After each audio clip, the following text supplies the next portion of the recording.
Pode se assentar, pode tomar o seu assento. Bom estarmos aqui hoje.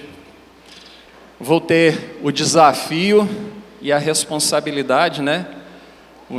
Como eu falo para o Felipe, o nível teológico vai cair um pouquinho.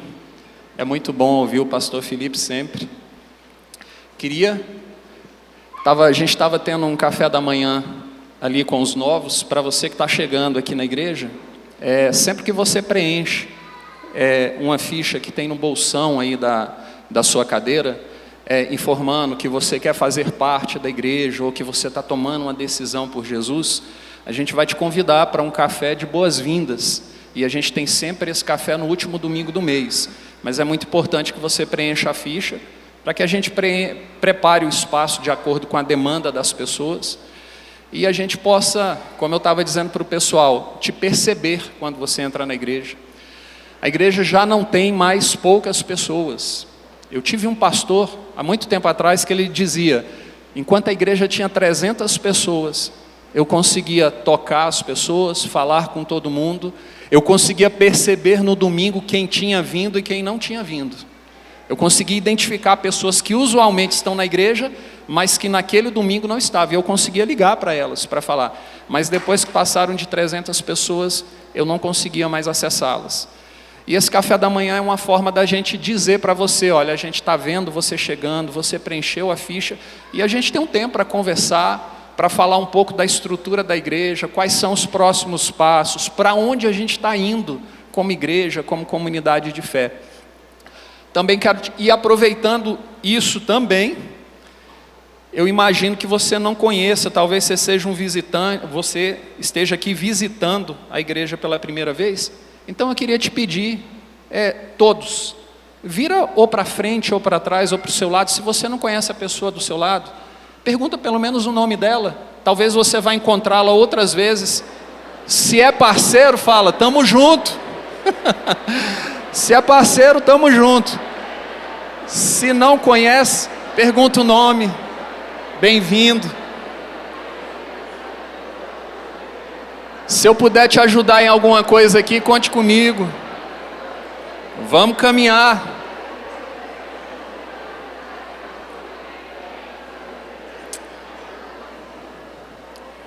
Às vezes faz tanta diferença, né? Uma pessoa do nosso lado, né? E a gente pode ser um canal de vida para ela. Gente, eu queria que você abrisse sua Bíblia no livro de Mateus, capítulo 8, verso 18 e 22. Mateus, capítulo 8. Eu vou ler dois textos. Na verdade, eu vou ler Mateus 8, verso 18 a 22. E vou ler o complemento desse texto, porque tem uma parte que Mateus não menciona, mas Lucas menciona no capítulo 9, versos 61 e 62. Mateus 8.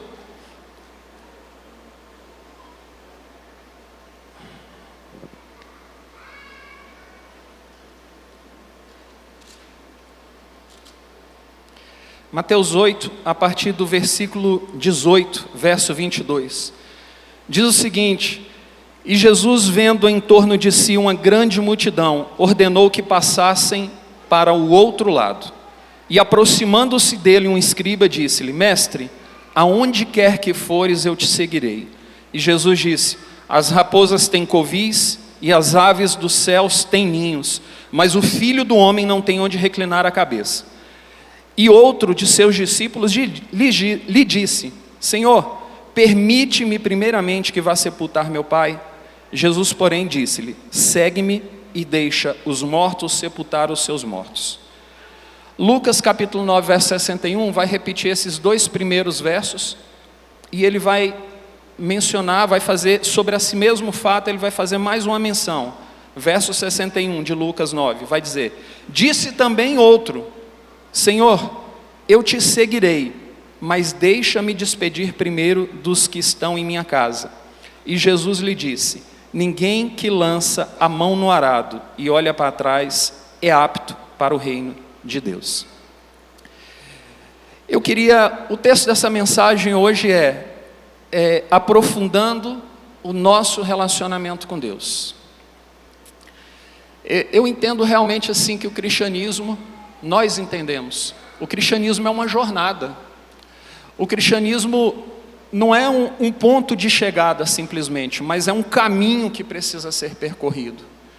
E é um caminho de transformação, não é um caminho de superficialidade. Como tudo que é saudável nas nossas vidas, tudo que é saudável vai sempre exigir um processo. Vai exigir que nós percorramos um caminho. Essa mágica dos nossos dias, essa era da informação, do clique, né, onde você dá um clique e as coisas acontecem, essa não é a realidade do Evangelho, essa não é a realidade de uma vida saudável, essa não é a realidade de um casamento saudável, essa não é a realidade de uma vida profissional de êxito. Tudo na vida exige um processo, tudo que é saudável, tudo que realmente permanece. Eu tenho um amigo que está construindo a casa dele e ele fala: Marcos, olha aqui a construção, e eu não vejo nada, né? Ele está fazendo a fundação, e ele fala: você não imagina como tem dinheiro enterrado aqui embaixo, Marcos, o dinheiro está todo enterrado. Então tudo que vale a pena precisa de um processo mais profundo, mais a longo prazo, e Jesus nos chama para isso, e nós entendemos como igreja que as pessoas precisam passar por esse processo, que nós precisamos passar por esse processo. Uma igreja saudável é uma igreja de uma jornada, não é uma igreja de um domingo, é uma igreja da segunda-feira também, da terça, da quarta, da quinta, lá fora. E eu vou fazer uma introdução aqui para você, e a introdução é um contexto, é o contexto de tudo o que acontece, até a gente chegar nesse ponto aqui de Mateus 8. E já vai ser o primeiro ponto, porque é muito relevante entender que Jesus respeita esses processos. E o primeiro ponto da mensagem, que é a introdução também, é: o cristianismo verdadeiro e saudável exige processos profundos de transformação. É necessário entendermos isso. Você que está chegando aqui na Alicerce, não tem mágica nesse lugar, não tem caixinha de promessas nesse lugar, tem um Deus verdadeiro, o carpinteiro de Nazaré, Jesus, nesse lugar. E Ele nos chama para uma jornada com Ele, Ele nos chama para uma caminhada com Ele. E nesse contexto, desse primeiro ponto, desse processo profundo, entenda que Jesus, Ele primeiro passa pelos processos, para que a vida dele seja um exemplo, para que a vida dele aponte para essa verdade para mim e para você, para que a vida dele realmente mostre que processo é o processo pelo qual nós devemos passar. Então, olha só que interessante, antes de Mateus 8, no capítulo 3, o que Jesus faz? Ele é batizado. No capítulo 4 de Mateus, ele é batizado e ele vai para o deserto, e ele fica de jejum 40 dias e 40 noites. Ele sai do deserto, no finalzinho do capítulo 4, ele recruta alguns discípulos, ele chama Simão Pedro, ele chama André, ele chama Tiago, filho de Alfeu, ele chama João, e no capítulo 5, ele decide subir para a montanha, é o sermão da montanha, capítulo 5, capítulo 6, capítulo 7 de Mateus. E quando ele desce da montanha, a gente vai chegar aqui no capítulo 8. E o que é que Jesus está mostrando para mim e para você? Que o cristianismo verdadeiro e saudável exige processos. Exige um movimento além da superfície da nossa vida. Além de momentos. Ele requer uma vida, ele requer uma transformação profunda. E só para entender um pouco desses processos, ele se batiza.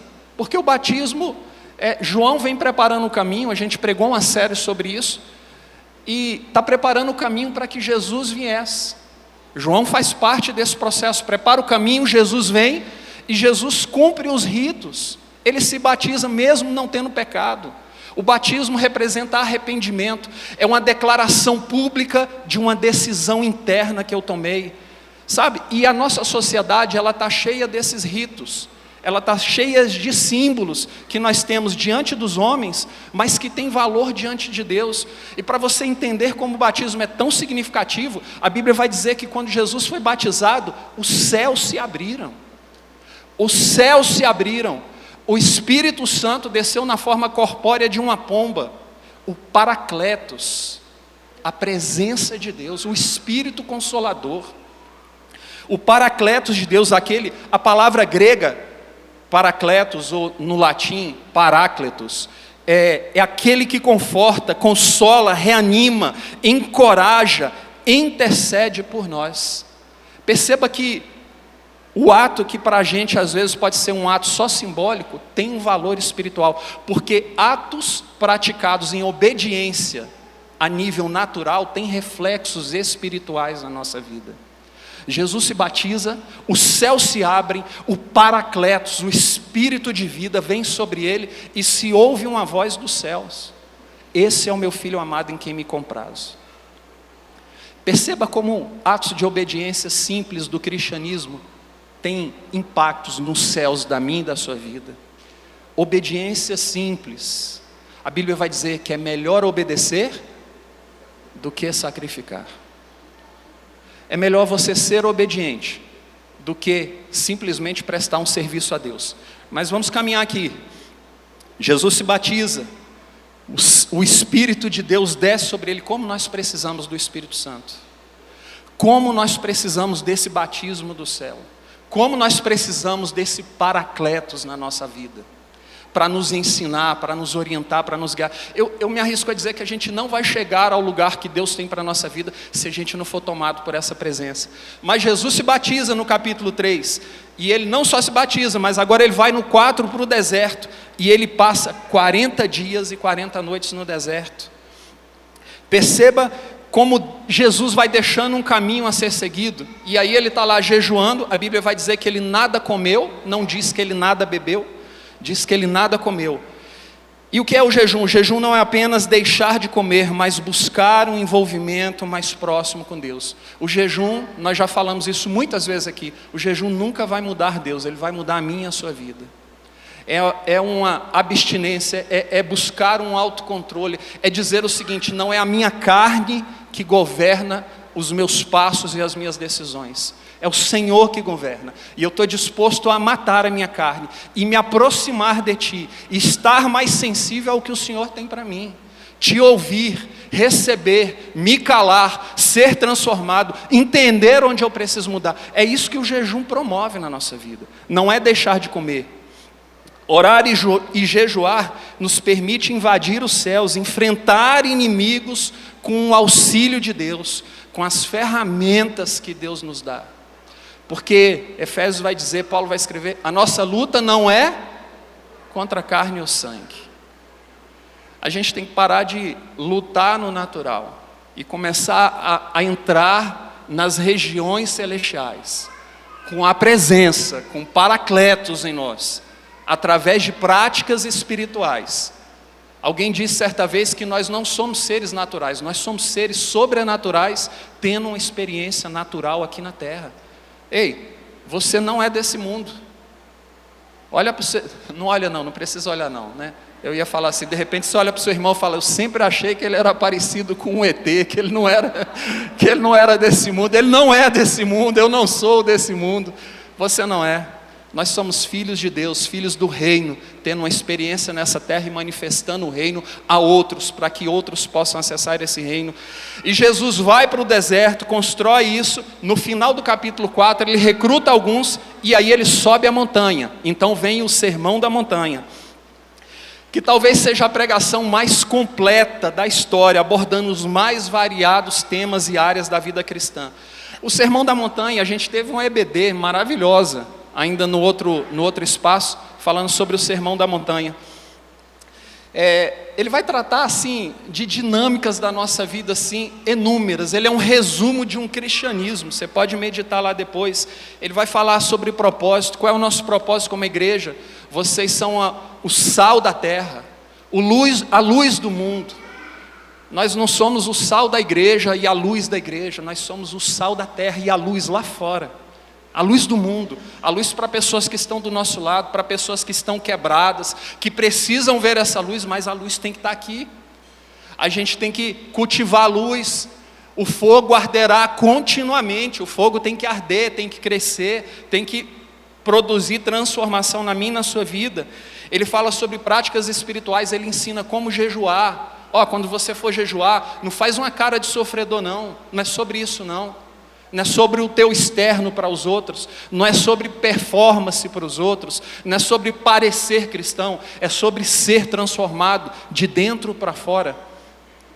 Fica a dica, já demos várias vezes, a gente está lendo, o pessoal que serve no Conexão, no ministério do qual eu também faço parte. A gente está lendo o livro do Larry Crabb, De Dentro para Fora. Ele fala sobre adultério, sobre oferta. Sabe, quando você der a oferta com a mão esquerda, que a tua direita não veja. É para Deus que você está dando. Sabe, e como eu acredito que a oferta, o dizimar, é um ato de obediência que mostra realmente a que nível nós nos entregamos, a que nível de aliança nós estamos. Eu realmente acredito nisso. Aprendi muito novo, dízimo é proteção, oferta é semente. Sabe, é semente para colher. Acredito nisso. Não é sobre troca, é sobre rendição e falar: Deus, tudo que eu tenho é teu, e eu sei que tudo que eu preciso está em ti, e o Senhor vai liberar sobre mim. E há um favor de Deus, sim. Vai falar sobre inimigos, sobre falsos profetas, sobre motivações. Ele fala: não ajunta de tesouros aqui não, onde a traça e a ferrugem corroem. Ajunta nos céus. Ele vai falar sobre como tratar alguém que te ofende, o teu inimigo. Se o teu inimigo, ouvistes o que foi dito, amai os que vos amam. Ele fala: não, agora eu te digo, não ama só os que te amam, ama os seus inimigos. Amai uns aos outros. Agora ele diz: amai os vossos inimigos. Abençoa a vida dele. Seja bênção, seja um canal de vida. Eu também morri por eles. Eu quero transformar a vida deles assim como eu transformei a tua. E ele está no sermão. Você entende que o sermão da montanha é um momento de preparação, de equipação. Jesus é batizado, passa pelo processo em obediência, se consagra, deixa um caminho de consagração para que eu e você também passemos por ele. Mas a natureza de Deus não é viver solitária, é dividir de quem ele é, comigo e com você. Ele não precisava, mas ele decide dividir. Esse é o amor verdadeiro. Ele está sempre disposto a compartilhar e dividir. E aí ele vai para o sermão, ele leva essas multidões para lá, e ele tem um momento de capacitação mais profundo, tocando em temas profundos, reais, da nossa vida ao vivo aqui. A vida de verdade é essa. É a pessoa com problemas no casamento, sabe? Com quebras. E ele trata essas questões reais, com ansiedade. Lá na igreja de Jerusalém, o povo já estava ansioso. E ele fala: não andeis ansiosos com coisa alguma. Já tinha gente indo lá para os psicólogos lá da época lá. E você vai ver que pessoas que passaram por processos profundos, foram pessoas que tiveram as vidas transformadas. Alguns exemplos de pessoas que passaram por esse processo de preparação. Davi se preparou para ser um rei, sendo um pastor de ovelhas. Sabe, ele foi tirado, a Bíblia diz, de detrás das malhadas, porque Deus nos vê em secreto, e Ele nos promove em público, fruto da nossa vida secreta com Ele. Não é nós nos colocando numa posição de exposição e de performance, é através de altares secretos. Pode ter certeza, ninguém pode estar vendo, mas Deus está vendo o seu coração, Deus está vendo tuas sementes, Deus está vendo a tua lealdade. Tu acha que não tem ninguém vendo? O Senhor só está olhando para mim, para você, e está esperando. Eu quero ver nesse momento se ele vai ser leal ou não, se ele vai passar para o próximo nível ou não, se ele vai conseguir romper essa área de fraqueza buscando em mim, para que eu possa colocá-lo em outro nível. Davi foi esse cara, se preparou, um pastor que se torna um rei, porque ele foi profundo. Moisés se preparou para ser um libertador. Moisés foi criado na casa de Faraó, vai para um deserto, se torna um libertador. Isso não foi do dia para a noite, não. Um processo de transformação longo na vida de Moisés.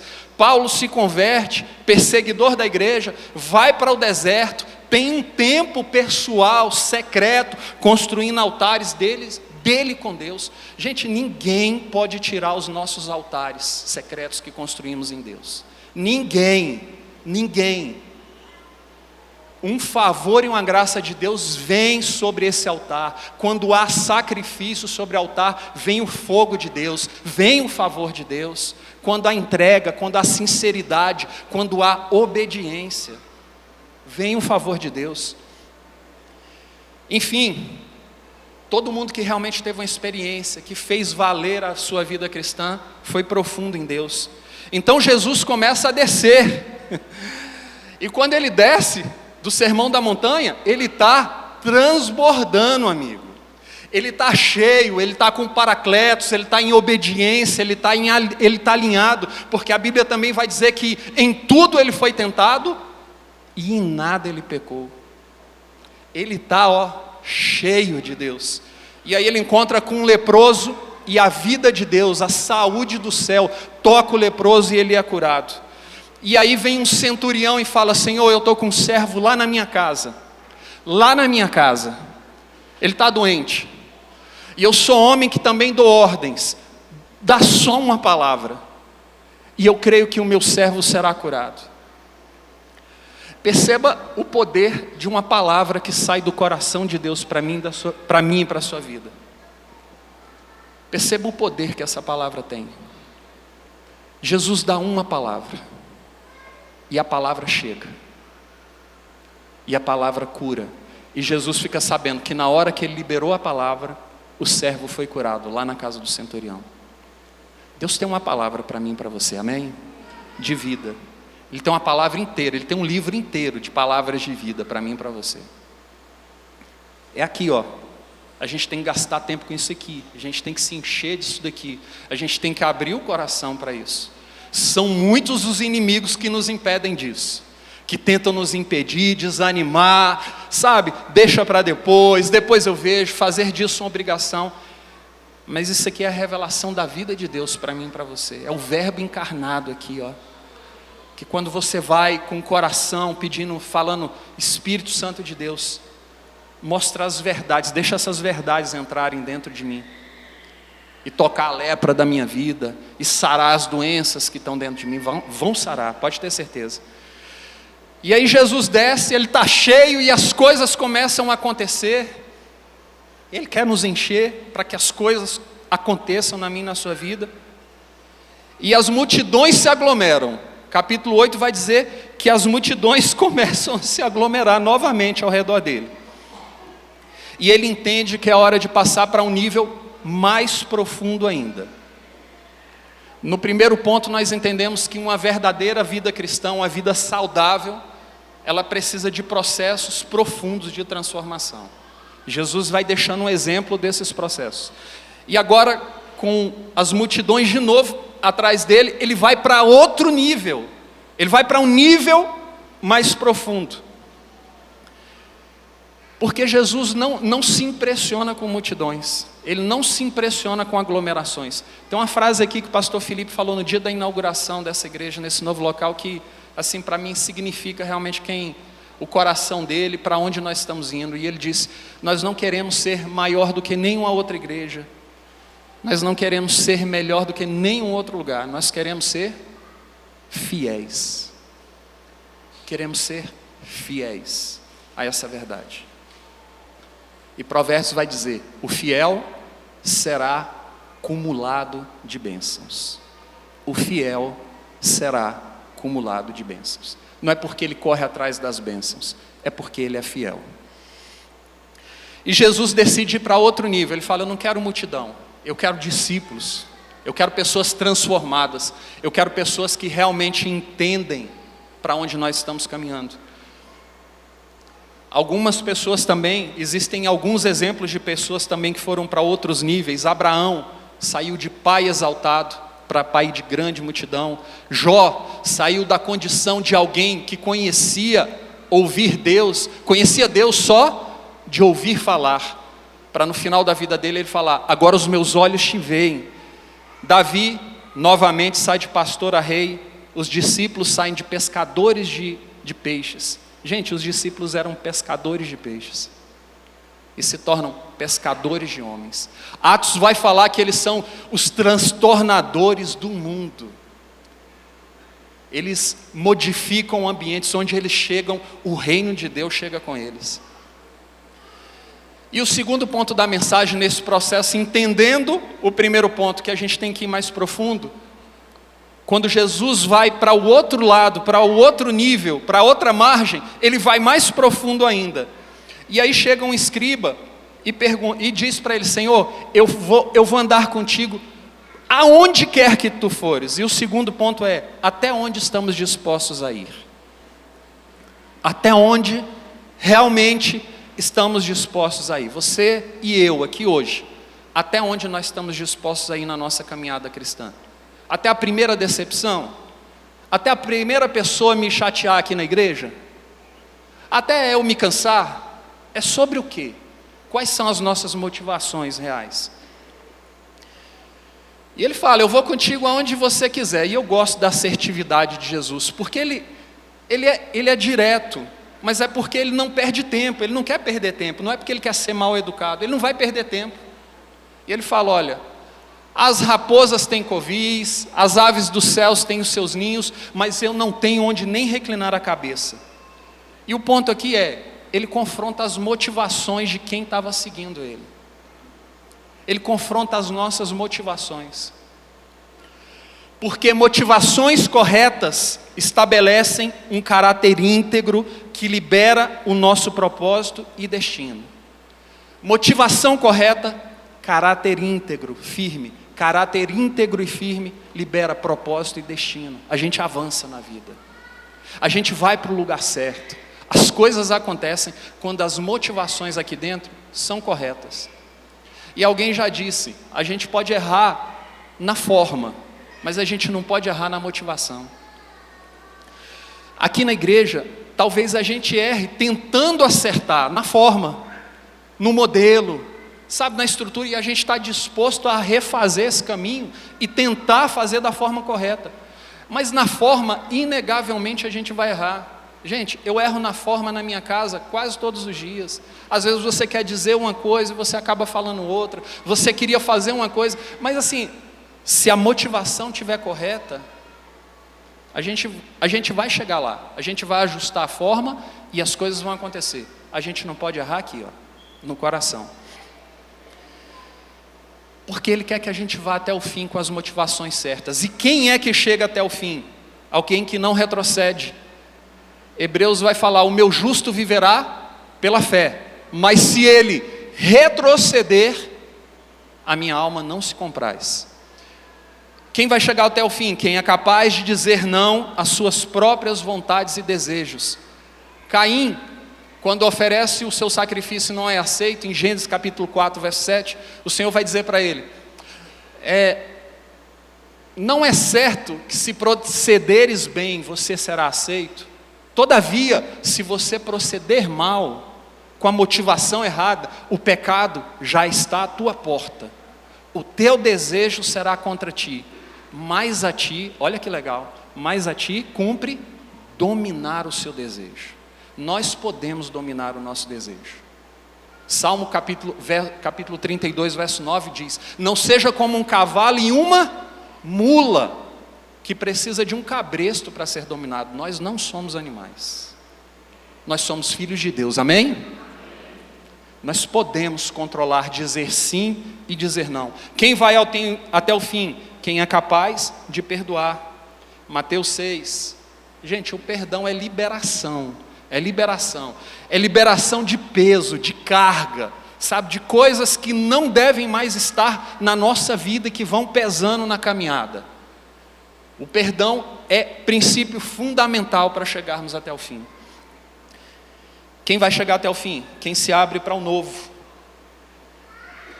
O vinho novo não pode ser colocado em odres velhos, porque senão os odres vão se romper. O nosso desafio aqui é andar em novidade de vida, é ser um vaso nas mãos do oleiro mesmo, deixar ele quebrar e fazer todos os dias, quebrar e fazer todos os dias, quebrar e fazer todos os dias. Eu conversava com a minha filha, ela falou: pai, você está fazendo o quê? Eu falei: não, estou preparando um sermão aqui. E aí a gente conversando, eu falei: o meu maior desafio, todas as vezes que eu preparo um sermão, eu me desafio. Eu sou muito confrontado, mas o meu maior desafio é que aquilo que eu compartilho com vocês não seja jogando água fora de uma bacia. Eu falo: Deus, eu não quero jogar água fora de uma bacia. Eu não quero dizer para as pessoas beberem de uma água que eu não bebi. Eu quero dizer: bebe dessa água porque eu bebi, e essa água é vida na minha vida e vai ser vida na sua vida. Nosso desafio é viver essa verdade. Eu vivo plenamente, integramente tudo isso aqui, não, mas eu estou no caminho, amado. Eu estou no caminho. A gente vai no caminho junto, amém? A gente vai junto. Sem mudança, nós sempre iremos aos mesmos lugares, enxergaremos os mesmos contextos e teremos as mesmas experiências. Um ano novo requer atitudes novas, posicionamentos novos. O cristianismo novo na minha e na sua vida, novo tempo, em uma nova igreja, requer posicionamentos novos. Não é só mudar de local, não é só mudar de igreja, é mudar de vida. É mudar de atitude, na segunda, na terça, na quarta, na quinta, na sexta, no trabalho. Terceiro ponto, terceira questão aqui. Então, precisamos de processos profundos, é o primeiro ponto. Indo num processo mais profundo, até onde estamos dispostos a ir. Terceira questão, terceiro filtro que Jesus faz aqui. A primazia, é o terceiro ponto, a primazia deve ser dele. Verso 21, o cara pede para sepultar o pai. Parece que Jesus está sendo duro e insensível, não é verdade? Duro e insensível. O cara fala, Senhor, eu quero te seguir, mas deixa primeiro eu sepultar o meu pai. Caramba, é forte, né? E Jesus, o que é que Jesus diz? Deixa os mortos sepultar os mortos. Existem vários entendimentos teológicos sobre essa questão aqui. Uma possibilidade é que no contexto judaico, o filho mais velho ficaria responsável tanto pelo sepultamento do seu pai, quanto por assumir as responsabilidades da família quando o pai morresse. Ele seria o patriarca da casa. Então ele está dizendo o seguinte, não necessariamente que o pai dele havia morrido. Há entendimentos teológicos de que ele não está dizendo, meu pai morreu. Ele está dizendo, Senhor, eu vou te seguir, mas espera primeiro, quando meu pai morrer, eu enterrar o meu pai, e aí eu assumir, direcionar a família, aí eu venho e te sigo. Ou seja, era um adiamento sem perspectivas. Um adiamento sem perspectivas. E Jesus está dizendo o seguinte, a primazia é minha. Eu tenho que estar em primeiro. Buscar em primeiro lugar, a ordem é simples, gente. Quando a gente altera a ordem, o que era para estar em primeiro, está em terceiro, está em quarto, a nossa vida se desorganiza. É simples.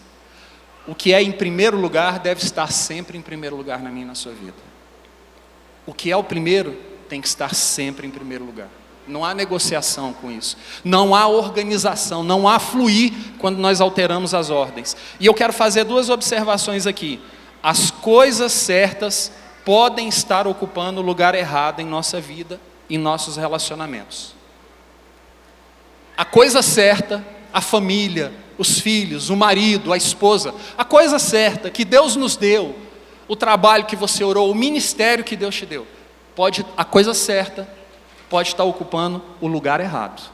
Essa é a questão aqui. A família, cuidar da família, Jesus não é contra isso.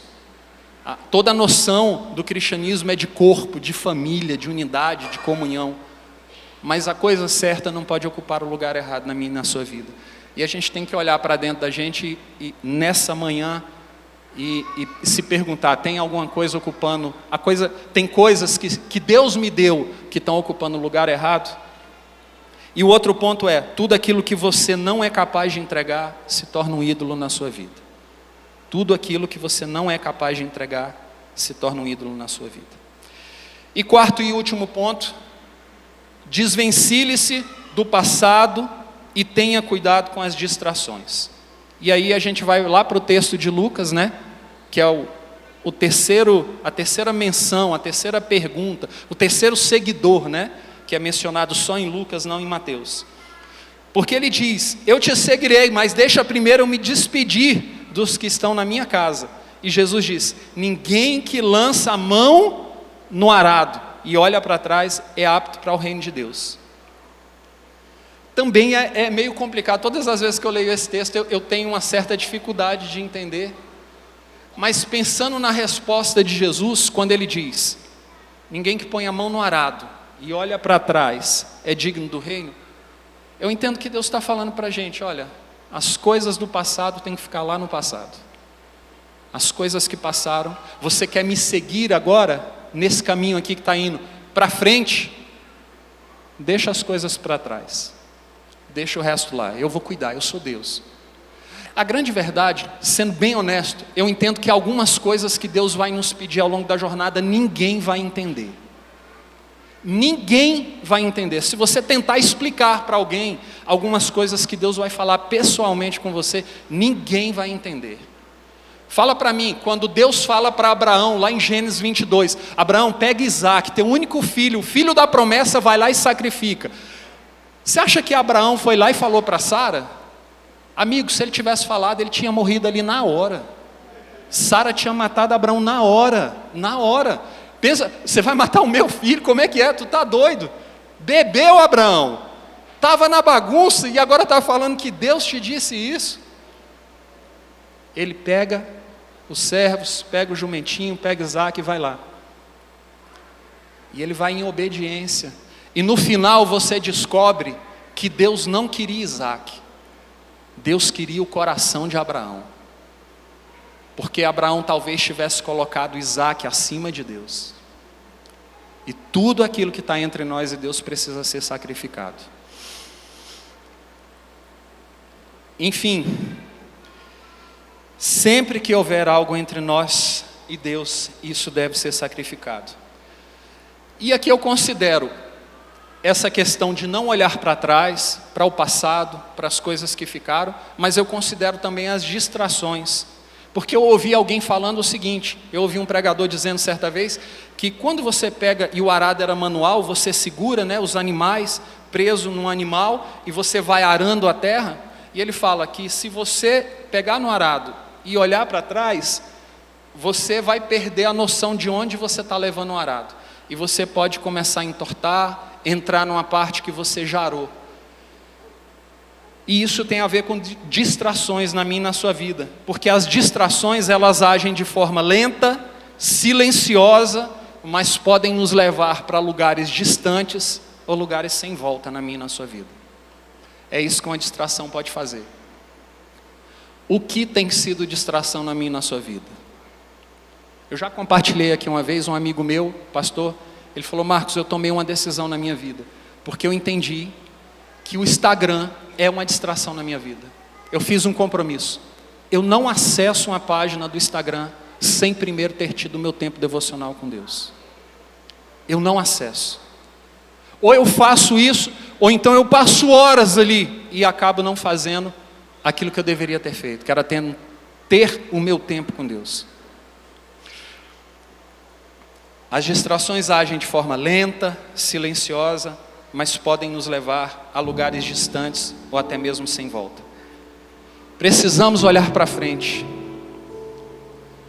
E essa frase não é minha, mas alguém já disse que uma pessoa sem a visão do seu futuro, ela sempre voltará ao seu passado. Uma pessoa sem a visão do seu futuro, ela sempre vai buscar lá atrás.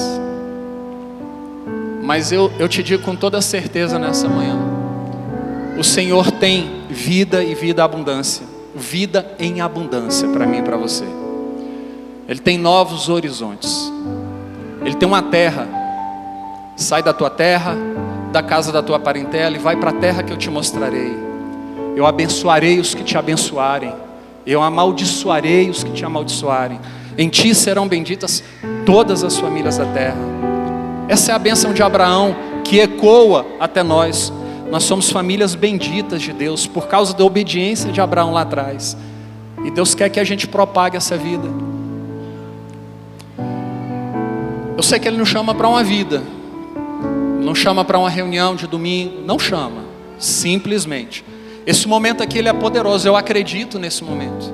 Como família, como corpo, de nos darmos as mãos, de sentirmos os outros, de nos enxergarmos, de podermos ser resposta na vida do outro. Mas tem um mundo lá fora esperando ser resposta. Não é para crescer a igreja a qualquer custo, para termos 10 cultos. É porque Ele nos chamou para ser sal da terra, luz do mundo. É porque essa vida não pode ficar só comigo e com você. A natureza de Deus é dar de si mesmo. E um discípulo, ele vai dar de si mesmo. Alguém que foi para um relacionamento íntimo e profundo, ele vai dar naturalmente. Você não vai precisar fazer esforço. Viva, manifeste, busque, sabe? Busque esse relacionamento com o Espírito, com o Paracletos, com essa presença, com esse Consolador, sabe? Com aquele que intercede por mim, por você. E a gente vai sair como Jesus, a gente vai viver como Jesus, cheio de vida. E a gente vai chegar nos lugares e a gente vai, sabe, simplesmente liberar da palavra que está dentro de nós, dessa palavra, e essa palavra vai gerar vida,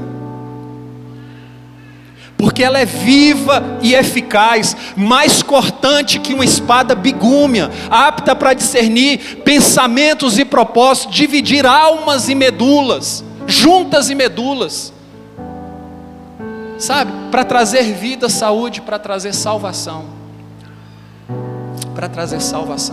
Eu queria que você ficasse de pé nessa manhã.